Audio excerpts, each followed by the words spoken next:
சற்று முன் கிடைக்கப்பெற்ற மிக முக்கியமான செய்தி ஒன்று வெளியாகி உள்ளது.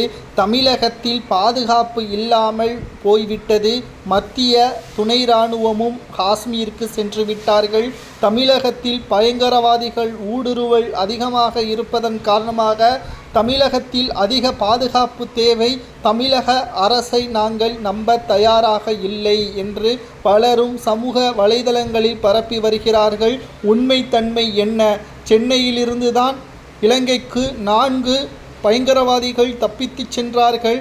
ஸ்டாலின் என்ன செய்து கொண்டார்? உளவுத்துறை என்ன செய்து கொண்டிருந்தது? மத்திய அரசு பார்க்கும் வரை இவர்கள் கவனக்குறைவாக இருந்தது தெரிய வந்துள்ளது.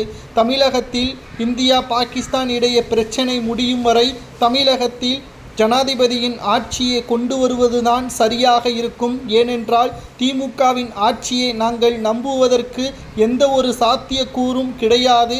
அரசியலுக்கும் பணத்திற்கும் எந்த எல்லைக்கு வேண்டுமானாலும் திமுகவினர்கள் செல்வார்கள் என்பதில் எங்களுக்கு எப்பொழுதுமே இவர்கள் மீது இருக்கக்கூடிய பயம்தான் காரணம்.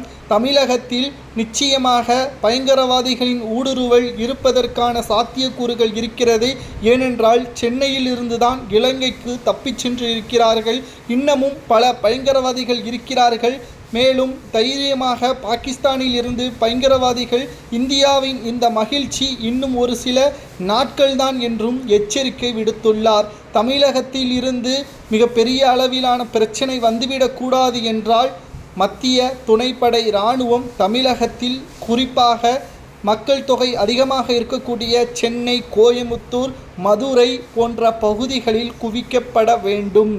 இல்லை என்றால் எல்லாம் முடிந்த பிறகு ஸ்டாலின் அவர்கள் 1 லட்சம் ரூபாயோ 2 லட்சம் ரூபாயோ நன்கொடை வழங்கி கடைசியில் அதையும் அரசியலாக மாற்றக்கூடிய வல்லமை பெற்றவர் என்ற பல்வேறு தகவல்களும் சமூக வலைதளங்களில் வைரலாக பரவி வருகிறது. மக்களின் கோரிக்கை என்னவென்றால் இந்த குறுகிய கால அவசர பிரகடனமாக மாற்றி ஜனாதிபதியின் ஆட்சியை தமிழகத்தில் அமல்படுத்த வேண்டும், அல்லது தமிழகத்தின் நேரடியான ஆட்சி உத்தரவை ஜனாதிபதி ஏற்றுக்கொள்ள வேண்டும். திமுகவை நம்பினால் நிச்சயமாக மக்களின் உயிருக்கு ஆபத்தாகவே மாறிவிடும் என்று பலரும் கூறி வருகிறார்கள்.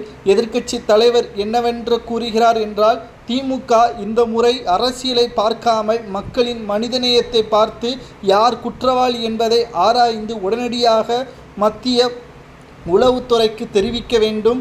அதில் அரசியல் செய்ய நினைத்தால் நிச்சயமாக தமிழக மக்கள் உயிர்தான் பாதிப்புக்கு உள்ளாகும் என்று எடப்பாடி கூறியுள்ளார்.